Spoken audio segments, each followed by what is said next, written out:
Chers amis, bonsoir. Bonsoir, bonsoir, bonsoir. Nous sommes dans l'émission Café spirituel. La parole qui change les mentalités. La parole qui change notre histoire. Nous sommes dans cette émission. Ça fait longtemps, chers amis, n'est-ce pas? Ça fait très longtemps qu'on ne s'est plus vu. Ça fait très longtemps qu'on n'a plus échangé. Vous êtes là, commencez par vous connecter dans ce programme. Voilà. Café spirituel, la parole qui change les mentalités, la parole de Dieu. Et nous sommes dans le grand thème de la prophétie. La prophétie s'accomplira certainement. Commencez par inviter vos amis, commencez par inviter les uns les autres à se connecter dans ce programme maintenant. Commencez par inviter ceux-là qui ne sont pas encore au point. Commencez par leur dire le café commence par se préparer, c'est chaud. Alléluia, café spirituel, la parole de Dieu. C'est la parole qui change les mentalités. C'est la parole qui change les vies. C'est la parole qui change notre histoire. C'est Dieu qui agit dans notre histoire. Je vous salue dans le précieux beau nom de Jésus-Christ. Il commence par venir, commencez par envoyer beaucoup de cœurs. Que je vois si vraiment vous êtes là. Vous m'envoyez beaucoup de cœurs. Voilà, je veux voir si vous êtes là, connectés. Chers amis togolais, vous êtes là, chers amis togolais. S'il y a beaucoup de Togolais connectés, je veux voir des cœurs monter. Et dire, frère Frédéric, nous sommes là pour boire le café. Le café commence par bouillir, très chaud même. Alors, les Togolais sont là. Est-ce que mes amis béninois, cette forte communauté au Bénin, vous êtes là, chers amis? Je voudrais voir des cœurs s'élever. La partie technique me le dit, OK, les cœurs s'élèvent, les cœurs s'élèvent. Ceux qui sont à Abidjan, ceux qui sont au Burkina Faso, ceux qui sont au Ghana, ceux qui sont au Sénégal, ceux qui sont en Guinée équatoriale. En tout cas, c'est l'Afrique qui gagne. C'est l'Afrique, mon Afrique, Afrique des fiers guerriers dans les savanes ancestrales. Afrique là, de Jean Ikele Matiba, Afrique là, chers amis. Je vous salue tous, chers amis africains, résidant sur le sol d'Afrique, sur le continent africain, je vous salue. Vous êtes connectés? Ça peut aller? Alors, je salue ceux qui sont en Europe. Est-ce que ceux qui sont en Allemagne? Oh, ceux qui sont en Allemagne m'ont dit, frère Frédéric, ces derniers moments, tu nous as oubliés. Non, je ne vous ai pas oublié. Wuppertal, Aachen, puis voilà, même si j'oublie certains noms, dans la Bavière, à Cologne, j'étais en mission là, et puis j'ai eu la chance d'être en Cologne, et puis voilà, à Doma. Je vous salue tous, chers amis, ceux qui me suivent à travers les réseaux sociaux, tous ceux-là qui sont en Europe, en Italie. Vous me suivez depuis l'Italie, je vous salue aussi. Ceux qui sont en France, à Paris. Alors, si ceux qui sont en France sont connectés, envoyez des cœurs. Dites, frère Frédéric, nous aussi, nous te saluons. Café spirituel, la parole qui change les mentalités. Nous sommes déjà au nombre de combien là? Ça commence par monter. Ça commence par monter, ça commence par monter, ça commence par monter. Voilà, je veux voir quand même à 1030. Je veux avoir quand même 1200, 1300 avant de commencer par servir dans des petites tasses. Vous êtes là, chers amis? Café spirituel, c'est la parole de Dieu. C'est Dieu qui vient changer notre vie. C'est Dieu qui veut changer ton histoire. C'est Dieu qui parle sur ta vie. C'est la parole de Dieu qui vient te toucher et transformer toute ton histoire. C'est Dieu qui agit sur ta vie. Il a envoyé son verbe. Et le verbe de Dieu, c'est Jésus-Christ. Alors, je salue ceux qui sont en Belgique, à une forte communauté en Belgique. J'ai eu la chance de participer à une rencontre en Belgique, d'échange. J'étais à Notre-Dame de Banneux, c'était dans le Liège. Là, j'ai prié la Vierge Marie. Je vous salue tous, chers amis. Je salue ceux qui sont donc en Angleterre, ceux qui sont dans les pays scandinaves. En tout cas, toute l'Europe, je vous salue dans le précieux beau nom de Jésus. Vous êtes là, chers amis? Je vous salue au nom de Jésus. Soyez bénis. Oh, je prends mon avion et puis je débarque aux États-Unis. Alors, je salue d'abord grande communauté aux États-Unis, ceux qui sont à New York, ceux qui sont à Washington, ceux qui sont dans Minnesota, ceux qui sont au Nebraska, ceux qui sont à Maryland, ceux qui sont en tout cas dans tous ces pays, Minneapolis et les autres. Je vous salue tous, je ne saurais citer le nom de ces nombreux États. Comment vous vous portez? Chers amis des USA, Harvard. Alors, je parle un peu d'anglais, voilà. Moi, j'ai déjà bu une partie du café spirituel. Vous êtes là, chers amis? Alors, je prends l'avion et puis je débarque au Canada. Ah, voilà, ceux qui sont au Canada, là, il fait vraiment, vraiment, vraiment froid, là. Une fois, deux fois, on m'a dit, Frère Frédéric, on va t'inviter, voilà, en temps de neige. J'ai dit, non, non, non, non, je ne veux pas. Je préfère le soleil d'Afrique. Et voilà. Mais je vous salue, chers amis. Semble-t-il qu'il fait froid. Il fait froid de temps en temps là-bas. Voilà. Je vous salue au nom de Jésus-Christ. Je salue ceux de Winnipeg. Je salue ceux qui sont à Ottawa. En tout cas, c'est les deux villes que je connais très bien au Canada. Parce que j'ai mes représentants là. Je vous salue au nom de Jésus. L'Esprit de Dieu me donne le nom du Sénégal. Il y a quelqu'un qui est au Sénégal et qui nous suit maintenant. C'est un monsieur qui a un problème, qui doit être opéré au niveau du bas-ventre vers le testicule. Et ce monsieur, l'Esprit de Dieu, me parle du Sénégal maintenant. Et le Seigneur te dit, n'aie pas peur, parce que, en fait, tu as été envoûté. Et l'Esprit du Seigneur me fait voir maintenant que cette personne qui me suit maintenant, Sénégal, et qui a été envoûtée, on doit t'opérer, tout est déjà en place, mais cette boule-là, cette tumeur va disparaître dans le nom de Jésus. Vous voyez, c'est l'agneau de Dieu qui guérit, qui libère. Je vous salue tous, amis de Dieu, chercheurs de sa face. Le Seigneur dit, cherchez ma face. Mais nous cherchons sa face dans sa parole. Nous cherchons sa face dans la parole qui est révélée, qui est Jésus-Christ lui-même. Je vous salue dans le précieux beau nom de Jésus, Serge Ami au Canada. Et maintenant, je vais en Orient. Je salue les pays d'Arabes, je salue ceux qui sont à Jérusalem et qui nous suivent. En tout cas, je salue ceux qui sont au loin, en Antilles, dans les îles Martinique et les autres. Je vous salue tous. Vous voyez, j'ai envie vraiment de vous serrer les mains, chacun, et de voir comment vous vous portez. Sachez qu'au nom de Jésus-Christ, nous sommes connectés. Je vous serre la main. How? Comment vas-tu? Est-ce que tu vas bien? Je souhaite d'être en bonne santé. Je souhaite que tu sois vraiment en bonne santé au nom de Jésus. Je souhaite que la joie et la paix du Seigneur envahissent ta vie. Je souhaite, toi qui es en train d'être connecté maintenant, que la paix du Seigneur envahisse ta vie. Alléluia. Est-ce que ça monte? Est-ce que les gens commencent par se mettre à table? Car le café de ce soir sera bien chaud. Oh! La parole qui change les mentalités. Je suis à 1500 personnes, 1580, ok? D'accord, continuez pas à vous connecter. Je salue mes mamans qui sont...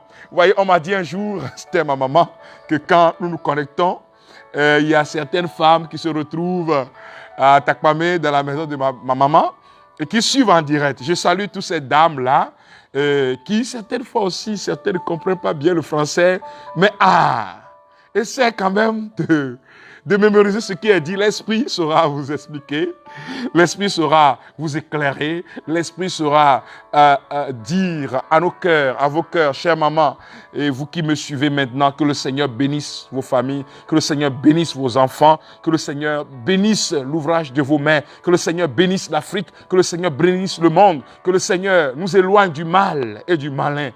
Comment vous vous portez, chers amis? Que le nom du Seigneur soit glorifié. Répondez-moi la parole qui change les mentalités. Café spirituel, la parole qui change les mentalités. Prions.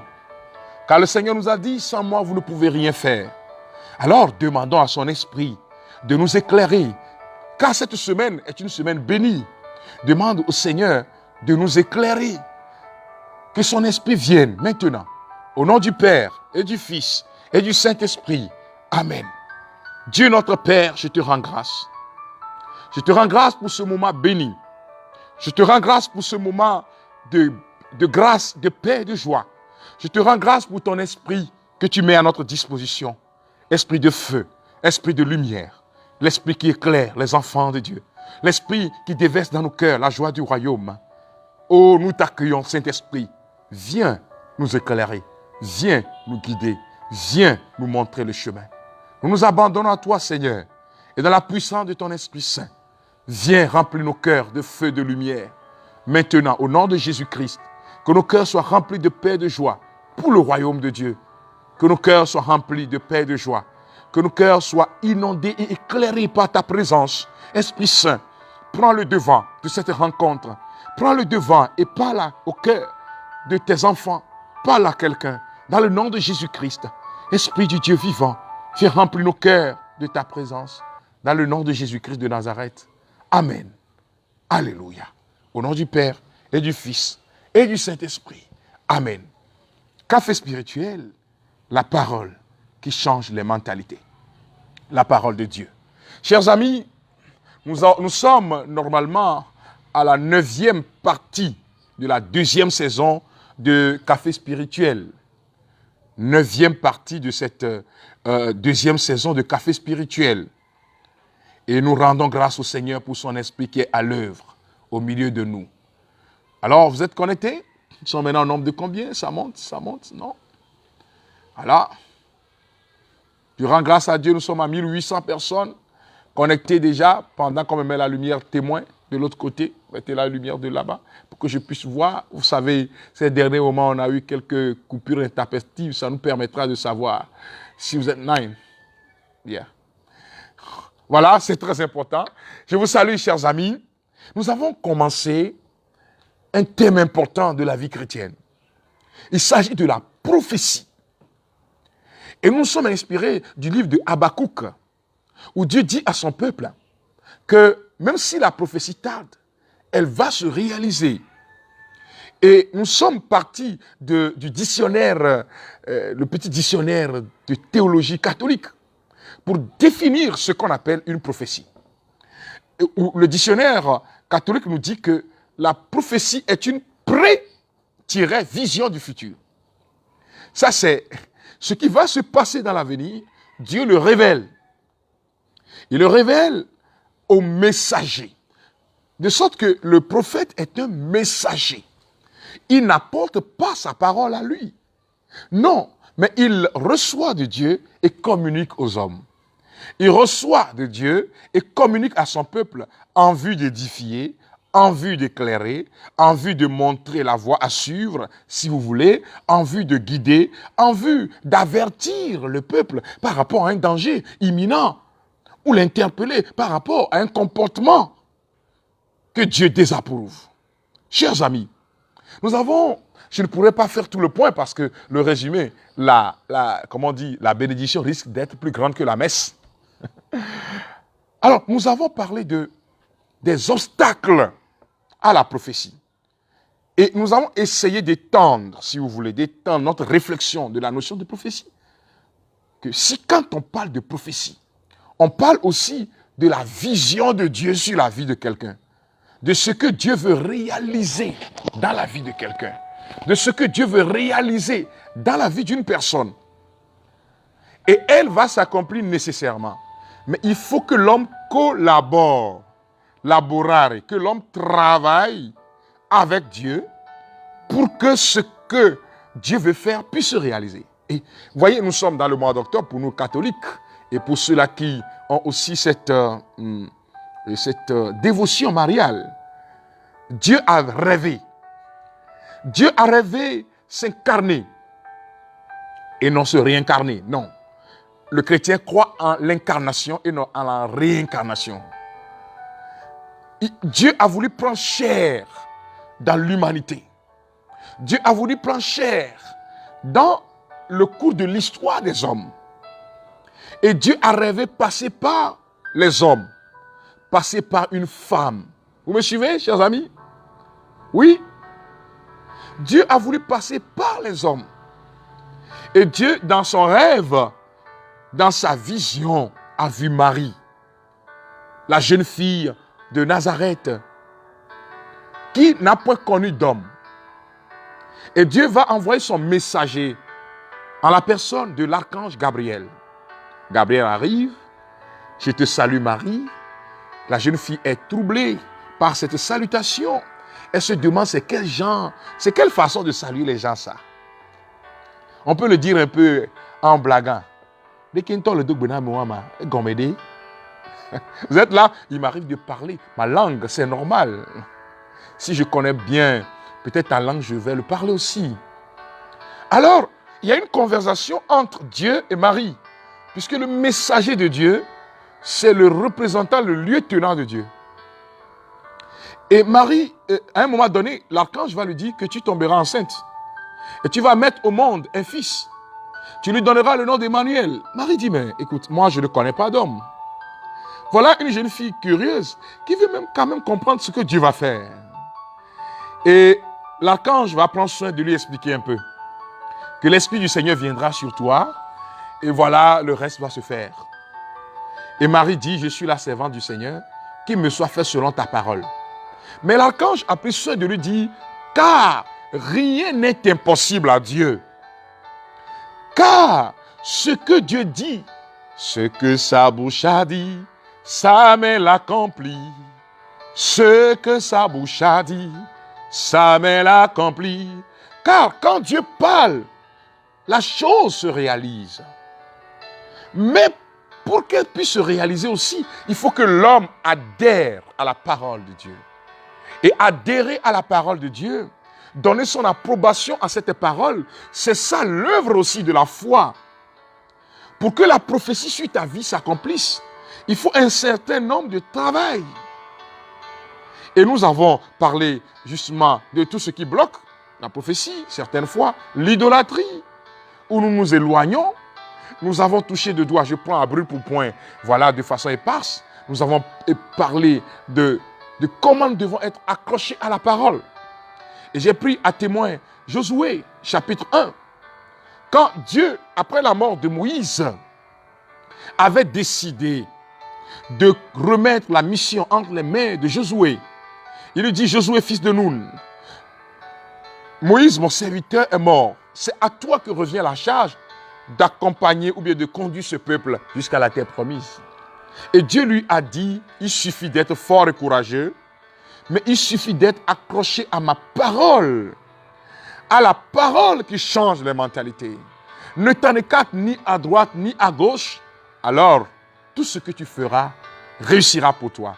Pour ceux qui veulent approfondir cette réflexion que je suis en train de mener avec vous, à travers les résumés, vous pouvez prendre Josué chapitre 1, versets 1 à 8. Josué, le livre du prophète de Josué, chapitre 1, versets 1 à 8. Et nous avons vu que aussi, quand par exemple Dieu donne la prophétie, bien des fois Satan s'y oppose. Le monde des ténèbres peut s'opposer à ta destinée. Le monde des ténèbres peut s'opposer à la vision de Dieu sur ta vie. Le monde des ténèbres peut s'y opposer. J'ai donné là l'exemple de Daniel, dans le livre de Daniel au chapitre 10, où Daniel avait prié pour demander une requête. Et déjà, dès le premier jour, Dieu lui a répondu en envoyant son ange messager, un petit ange qui est arrivé à Perse. Et cet ange avait été bloqué par le mauvais ange qui veillait sur la ville comment dire, sur le territoire de Perse. Mais Daniel a continué par prier, par jeûner, jusqu'au jour où Dieu a délégué Michaël, ou Michel, Michaël, qui veut dire qui est comme Dieu. Et c'est Michel qui est descendu pour aller libérer le petit ange là, pour qu'en fait cet ange là puisse apporter la bonne nouvelle. Vous comprenez que, et j'ai parlé là des territoires, des nations qui peuvent constituer des blocages à l'épanouissement de l'environnement qui peut être hostile, des maisons qui sont données, vouées à Satan, consacrées au monde des ténèbres, qui peuvent faire écran à ce que Dieu veut réaliser. Et nous avons eu des missions de nuit. Dans ces missions, nous avons prié. Vous avez posé énormément de questions. J'ai répondu à ces questions, à certaines questions, puisque la liste est longue et je n'en ai pas la capacité de pouvoir répondre à toutes ces questions. Et ces questions nous ont permis de comprendre comment nous pouvons être bloqués dans notre vie spirituelle. Des gens qui sont porteurs de bénédictions, mais qui sont là, qui ne bougent pas. La prophétie ne se réalise pas. Les années passent.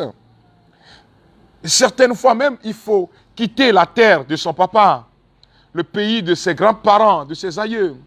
Et là, c'est l'exemple de notre père dans la foi, Abraham. Dieu a dit à Abraham, ou bien à Abraham, quitte cette terre-là, va vers un pays inconnu. Et c'est sur cette terre que moi, je vais te bénir. Vous comprenez, chers amis? Nous sommes dans le livre de la Genèse, Genèse chapitre 12, où le Seigneur dit, Genèse 12, verset 1 et suivant, le Seigneur dit à Abraham, pars de ton pays, de ta famille et de la maison de ton père, vers le pays que je te ferai voir. Je ferai de toi une grande nation et je te bénirai. Je rendrai grand ton nom, sois en bénédiction. Je bénirai ceux qui te béniront. Qui te bafouera, je le maudirai. En toi seront bénies toutes les familles de la terre. Voilà, la liste continue. Donc, à Genèse chapitre 12, verset 1 et suivant. Donc, il y a certaines terres, certaines localités qui sont hostiles à notre floraison. Et si Dieu te le montre et t'appelle à quitter, il ne faut pas rester là. J'ai donné l'exemple de certains qui disent non, qui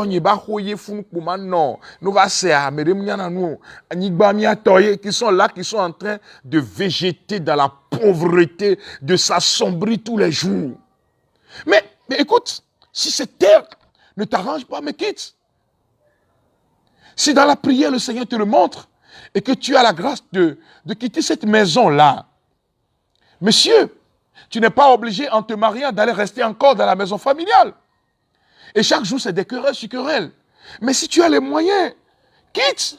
Voilà que maintenant, tu es en train de développer des maladies, hypertension, gros cœur. Tu es là quand on veut te parler, ton cœur commence à battre. Parce que entre-temps, ta sœur est en train de se corréler avec ta femme. Aujourd'hui, elle a préparé tel repas et que grand frère nous a oubliés. Mais tu n'es pas obligé de rester là-bas avec la famille et faire souffrir la famille pour rien et qui bloque l'avancement, l'épanouissement de ta famille.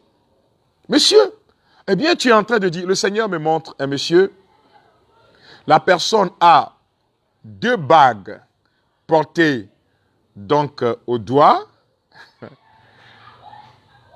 au niveau du bras gauche, et cette personne vit cette persécution dans la maison familiale. Ta femme te dit quittons, et tu lui dis je veux construire d'abord, et puis quand je vais construire, je vais quitter là-bas. Et regarde tes enfants aujourd'hui. Quand tu n'es pas là, les enfants sont obligés de se cacher dans la chambre. Parce que c'est des querelles dans la famille. Mais tu as les moyens, pourquoi tu refuses? Tu fais souffrir ta famille pour rien. Et le Seigneur te dit, tu es en train de prier, Seigneur, fais qu'il y ait la paix. Mais le Seigneur te dit, tu ne peux pas rester là-bas. Tu as les moyens. Même si le chantier là, ça traîne là. Le Seigneur te dit, mais quitte. Tu n'es pas obligé d'être accroché comme, c'est pas là, non. Et tu vas voir la paix qui va revenir dans ton couple. C'est ça ce que Dieu te dit. C'est ça sa parole pour toi. Et pendant que je suis en train de parler, au niveau des bacs, ça chauffe. C'est pas de la magie. Le Seigneur est en train de donner des indices pour que la personne comprenne. Alors tu n'es pas obligé de rester là. Il y a une sœur qui m'avait abordé un jour et qui me dit, mais mon mari refuse de quitter là où nous avons loué. Or, dans cette maison-là, il y a eu un couple qui a résidé là et la dame ne tombait pas enceinte. Donc, dans leur église, pendant qu'ils priaient, une vision, une prophétie qui est donnée, comme quoi c'est celui qui a construit la maison a mis quelque chose qui bloque ceux qui sont dans la maison. Et on annonce ça à notre frère et lui dit non, je vais combattre. Yo, olava wahwa me boube dema. Amere tu ba ho so be dema dari yo olava wahwa dia. C'est lui qui a construit, qui a mis ces choses pour protéger sa maison. Si ça ne va pas pour toi, quitte. Est-ce que tu peux mener ce combat et remporter la victoire? Tu vas aller creuser dans la maison de quelqu'un? Tu vas te créer des problèmes pour rien. Toutes ces choses qui bloquent la prophétie. Et nous avons donc, en dernière position, commencé par parler de ce que nous appelons la foi. La foi agissante et convaincante. La foi en Jésus-Christ. Et j'ai pris à témoin Marc, l'évangile selon saint Marc, chapitre 11. Marc chapitre 11, à partir du verset, si vous voulez, à partir du verset 22, où le Seigneur dit, Jésus leur répond et dit, ayez foi en Dieu. En vérité, je vous le déclare, si quelqu'un dit à cette montagne, ôte-toi de là et jette-toi dans la mer, et s'il ne doute pas en son cœur, mais croit que ce qu'il dit arrivera, cela lui sera accordé. À partir de ce passage de l'Écriture, bien que ayant défini de fond en comble la notion de foi, adhésion à la parole de Dieu, la foi charismatique, nous sommes ici dans ce qu'on appelle foi et déclaration prophétique.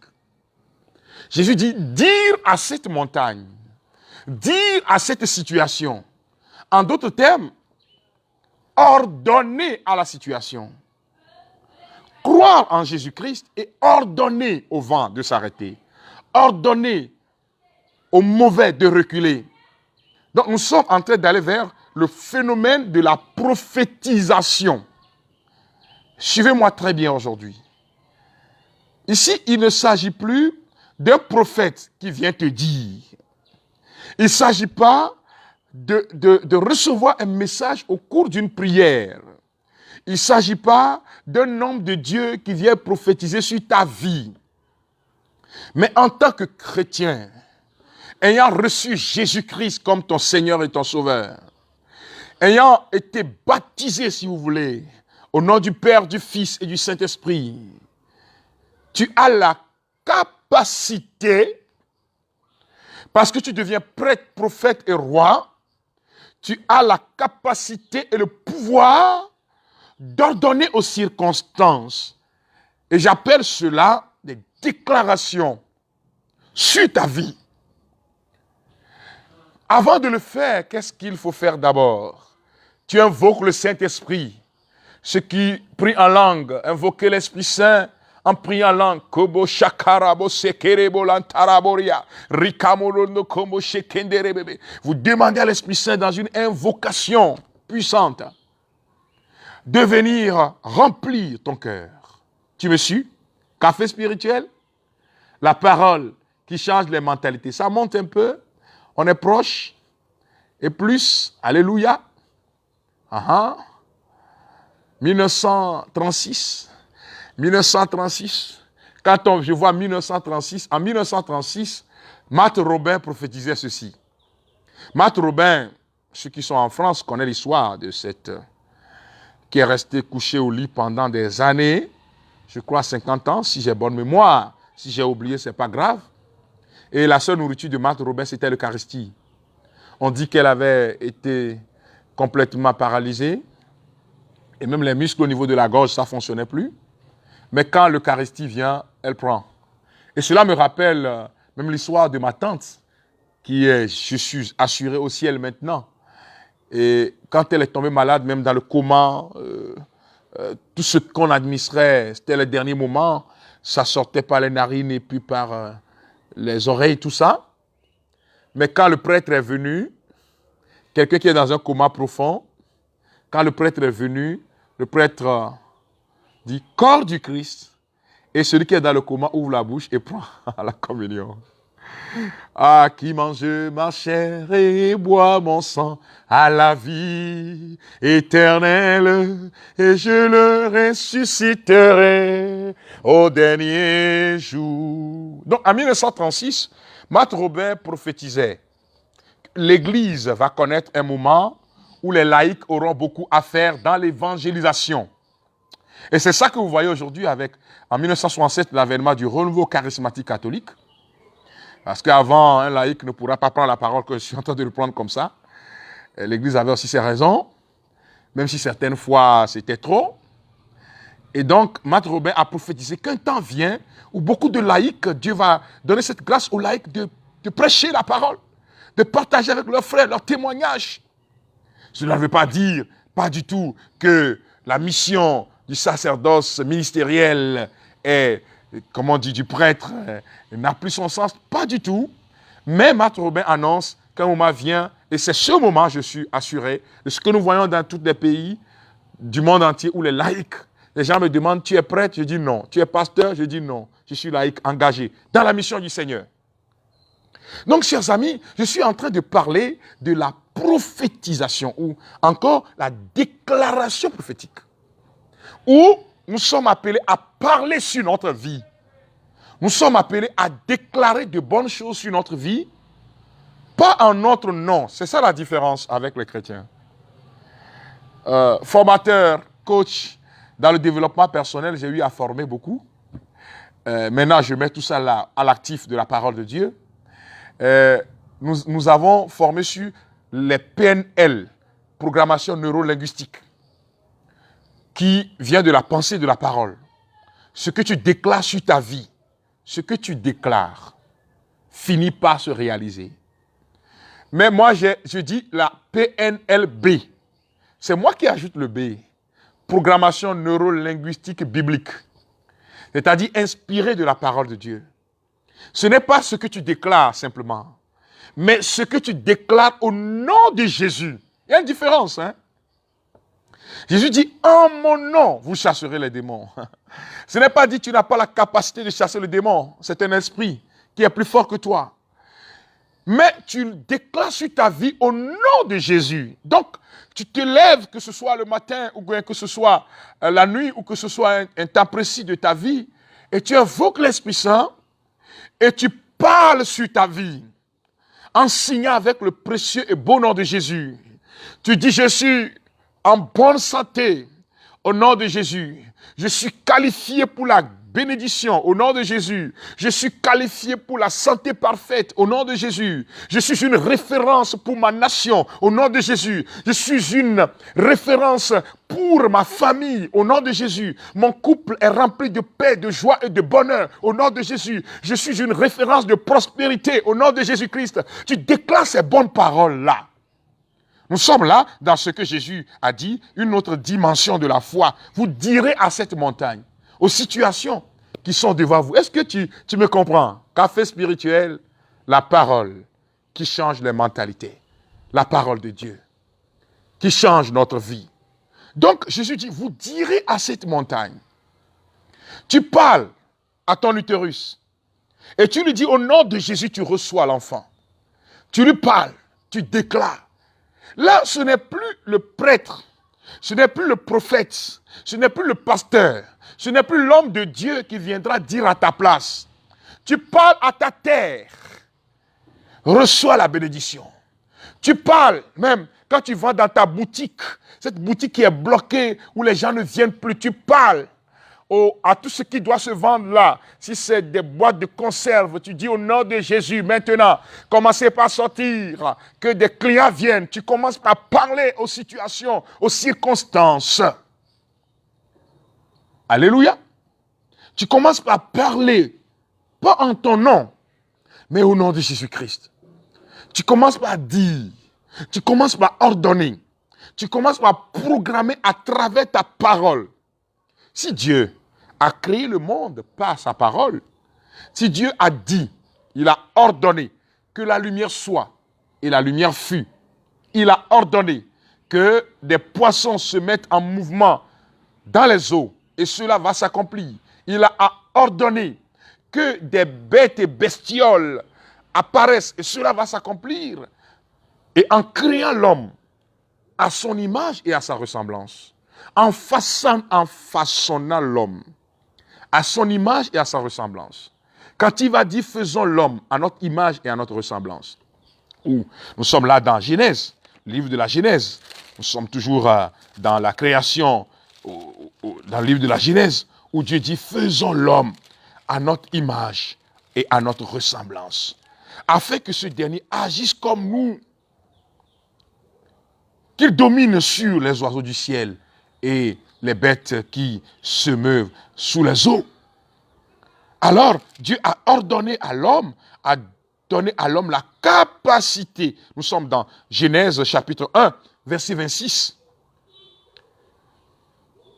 Dieu dit, faisons l'homme à notre image, selon notre ressemblance, et qu'il soumette les poissons de la mer, les oiseaux du ciel, les bestiaux, toute la terre et toutes les petites bêtes qui remuent sur la terre. Dieu créa l'homme à son image. À l'image de Dieu, il le créa. Alors, quand on parle d'image, j'ai l'habitude de dire, vous voyez, les lions donnent naissance aux lionceaux. Le chat donne naissance aux chatons. Des poules donnent naissance aux poussins. Dieu donne naissance à quoi? Aux hommes? Non. Dieu donne naissance aux dieux. Ô Seigneur notre Dieu, qu'il est grand ton nom, par tout l'univers. À voir les cieux ouvrages de tes doigts, la lune et les étoiles que tu fixas. Qu'est-ce que l'homme que tu penses à lui, le fils d'un homme que tu en prennes souci. Tu l'as voulu un peu moindre qu'un Dieu, le couronnant de gloire et d'honneur. Tu l'établis sur les œuvres de tes mains. Tu mets toutes choses à ses pieds. Je suis dans le psaume 8, où David exprime comment Dieu nous a élevés. Les oiseaux chantent la gloire de Dieu. Mais Dieu a créé l'homme à son image. C'est-à-dire qu'il a mis en nous son caractère. Si lui, par sa parole, appelle à l'existence ce qui n'existe pas, nous sommes capables aussi d'appeler à l'existence en tant qu'enfants de Dieu. En ayant reçu Jésus-Christ, ceux qui ont reçu le Christ, qui ont fait de Jésus leur seul maître et sauveur. Je ne parle pas de ceux-là qui font un pied dedans, un pied dehors, qui viennent à l'église un peu, qui font un peu de secte ésotérique, qui viennent à l'église un peu, qui se retrouvent encore dans les loges, qui viennent à l'église un peu, qui se retrouvent encore à consulter le phare, qui viennent à l'église un peu, qui font encore des bêtises dans l'idolâtrie. Je ne parle pas de ces personnes. Je suis désolé. Je parle de ceux qui ont reçu Jésus-Christ comme leur Seigneur et Sauveur. Je parle de ceux-là qui ont décidé rien que pour le Christ. Qui disent, Yesu Melina ou Yesu Makuna ou Yesu Menyeto la Gbekle. Et t'as dit, Seigneur, je t'appartiens. Seigneur, ma vie est entre tes mains. Dans la vie présente comme dans la mort, je t'appartiens. Je parle de ces personnes. La déclaration prophétique. Et c'est Saint Jean, hein? C'est Saint Jean en Jean chapitre 1, ce qu'on appelle encore le prologue de Saint Jean, où Jean exprime cette vérité-là, très important, où nous voyons Saint Jean dire, par rapport au Verbe de Dieu, Saint Jean nous éclaire là-dessus, qu'au commencement était le Verbe était tourné vers Dieu, le Verbe était Dieu, il était au commencement tourné vers Dieu, tout fut par lui, et rien de ce qui fut ne fut sans lui. En lui était la vie, et la vie était la lumière des hommes. Et la lumière brille dans les ténèbres, et les ténèbres ne l'ont point comprise. Il continua disant, le Verbe était la vraie lumière qui, en venant dans le monde, illumine tout homme. Il était dans le monde, et le monde fut par lui. Mais à ceux qui l'ont reçu, à ceux qui croient en son nom, il a donné le pouvoir de devenir enfants de Dieu. Terminé. Hein? Ceux-là ne sont pas nés du sang, ni d'un vouloir de chair, ni d'un vouloir d'homme, mais de Dieu. Jean chapitre 1, versets 12 et 13. Ceux qui ont accueilli Jésus comme leur unique Seigneur et Sauveur. Toi qui me suis maintenant dans cette émission de café spirituel, as-tu accueilli Jésus-Christ seul? Ou bien entre-temps, tu continues encore par consulter, par appeler, par faire la divination, par appeler les morts, les esprits de ton village. On vous les appelez des génies, mais réellement, c'est des démons. Il n'y a pas de génie. Ce qu'on appelle génie, c'est des démons, frères et sœurs. Dans le ministère de l'annonce et de l'évangélisation, toute la gloire à Jésus-Christ, nous sommes là-dedans. Ça fait plus de 20 ans que je suis dans ce ministère-là maintenant. Frères et sœurs bien-aimés, ce que vous appelez génie, Togbe Komi, yo, Adjelo, Yingbable bien ou non là, Bogbovon est là. Ce que vous appelez les génies des eaux, ceux qui disent sorcellerie blanche, sorcellerie noire, ça me fait rire un peu. Je suivais un peu le frère Jacques-Clément Emmanuel Akobé, théologien, qui a soutenu sa thèse sur la sorcellerie et qui disait la fois passée que certains théologiens blancs ignoraient des réalités de l'Afrique. Donc, ils ont cru qu'il y a une sorcellerie, une bonne sorcellerie. Ils vont jusqu'à mettre ça même dans les livres. Parce qu'ils ignoraient certaines réalités de l'Afrique. Et n'ont pas compris ce théologien-là qui le dit, Jean-Clément Emmanuel Akobé, qui montre qu'en fait, il n'y a pas de bonne sorcellerie. La sorcellerie est mauvaise et retarde l'Afrique. Dieu, ceux qui ont reçu Jésus, il leur a donné le pouvoir. Si tu l'as reçu, il t'a donné le pouvoir de déclarer sur ta vie. J'avais donné ce témoignage-là, je voudrais revenir sur ce témoignage. J'étais parti, toute la gloire à Jésus, hein, ce n'est pas à nous les hommes.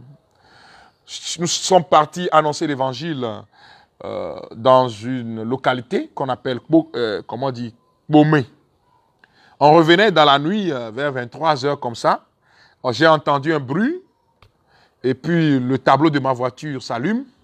J'ouvre le capot, je regarde et je me rends compte que le courroie qui fait tourner justement le moteur est parti complètement.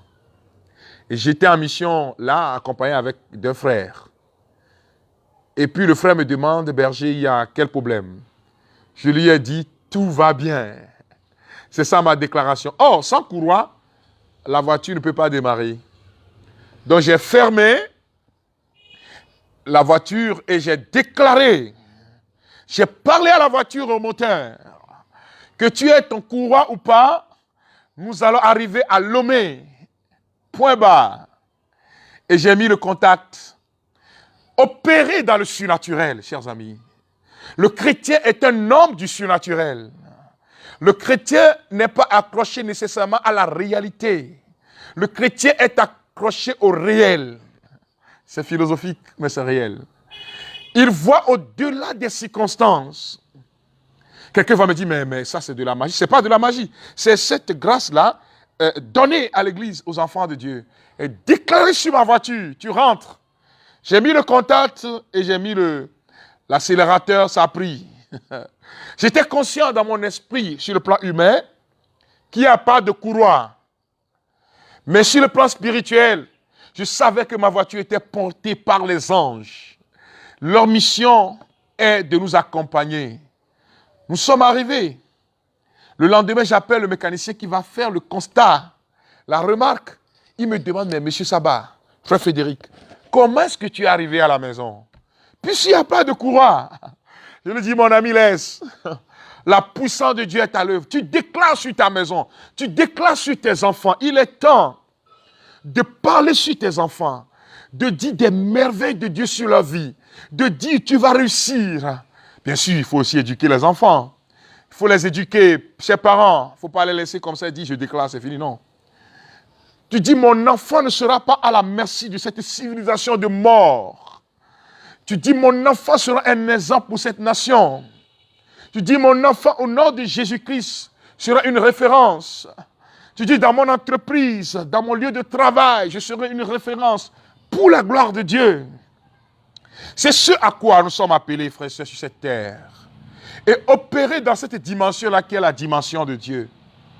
Je vous conseille, pour ceux qui connaissent ce grand prédicateur, pasteur coréen, du nom de David Yonggi-cho, qui a écrit un livre intitulé « Quatrième dimension ». Beaucoup lisent. Nous avons ça à la librairie chez nous aussi. « Quatrième dimension spirituelle », où il montre vraiment la réalité spirituelle. C'est très beau, un beau livre. Vous pouvez l'acheter. Si vous n'êtes pas au Togo, ou si vous êtes au Togo à Lomé, venez à la librairie La Gloire de Dieu et vous procurez ces ouvrages-là pour voir comment Dieu a donné la capacité à l'homme de déclarer. Et dans cet ouvrage-là, il a donné un témoignage qui fait la chair de poule. Il dit qu'il était rentré, il devait aller prêcher dans une ville. Et quand il est arrivé dans cette ville-là, il y a un docteur qui devait prendre soin d'un arabe, un musulman. On lui a coupé le pied, on lui a amputé une partie du pied. Et quand lui il est rentré dans le bureau du médecin, du docteur, le docteur dit « Dieu m'a donné la grâce d'appeler à l'existence ce qui n'existe pas ». Et donc le docteur met la main sur le pied de du monsieur dont on a coupé une partie pratiquement jusqu'au genou, on a enlevé. Et il dit, jambes, pousse, au nom de Jésus. Jambes, pousse. Et puis à un moment donné, quand même, le docteur, prédicateur Yonggi dit, mais quand même, il exagère. On a amputé, c'est fini.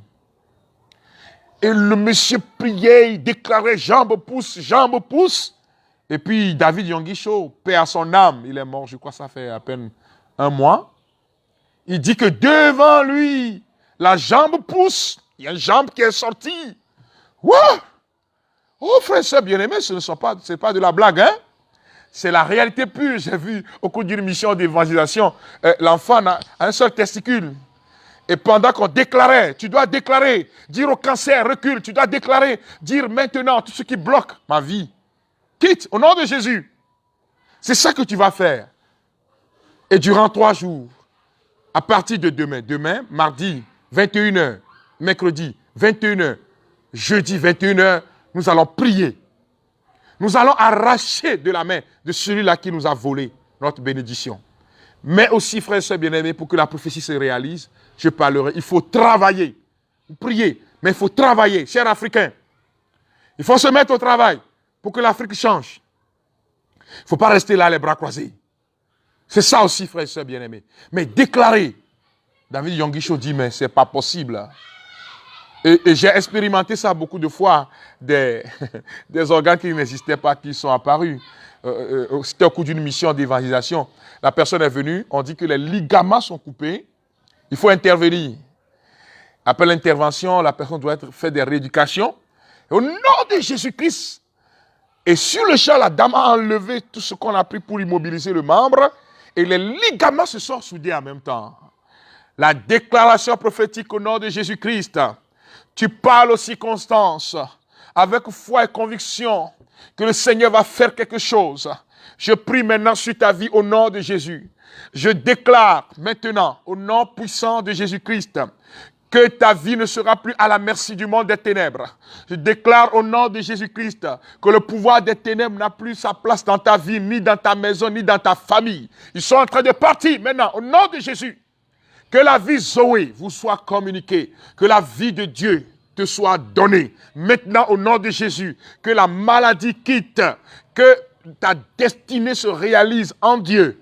Que tout ce qui bloque ton travail, ta boutique, tes lieux de travail, que tout cela soit brisé au nom de Jésus-Christ. Que l'amour du Seigneur réside maintenant dans ta famille. Que la compréhension, la paix et la joie te déversent sur ta famille. Que tu sois une référence de paix, de joie et de bonheur. Au nom puissant de Jésus-Christ, notre Seigneur et Sauveur. Amen. Bien-aimés de Dieu, 2 informations et puis nous allons clôturer. Alors, j'ai demandé à ce que, après l'émission de la semaine passée, que les uns et les autres puissent faire 4 neuvaines d'autodélivrance des rêves maléfiques. Et certains sont en train de le faire. Vous procurez les ouvrages pour prier. Et nous nous préparons aussi déjà pour la mission de fin du mois. Nous sommes en train de terminer avec combien de nombres déjà? Que le nom du Seigneur soit glorifié, que le nom du Seigneur soit loué et glorifié, que le nom du Seigneur soit célébré. Alléluia. Qu'il vous conduise dans sa paix, dans sa joie et qu'il vous protège. Rendez-vous donc demain à 21h, GMT en direct, pour un temps de mise au point et d'intercession durant 3 jours. Les cieux proclament la gloire du ressuscité. Rien n'est égal à la bonté de notre Dieu. Que le Seigneur vous protège. Que l'amour du Seigneur inonde votre âme. Au nom du Père et du Fils et du Saint-Esprit. Amen. Bye bye.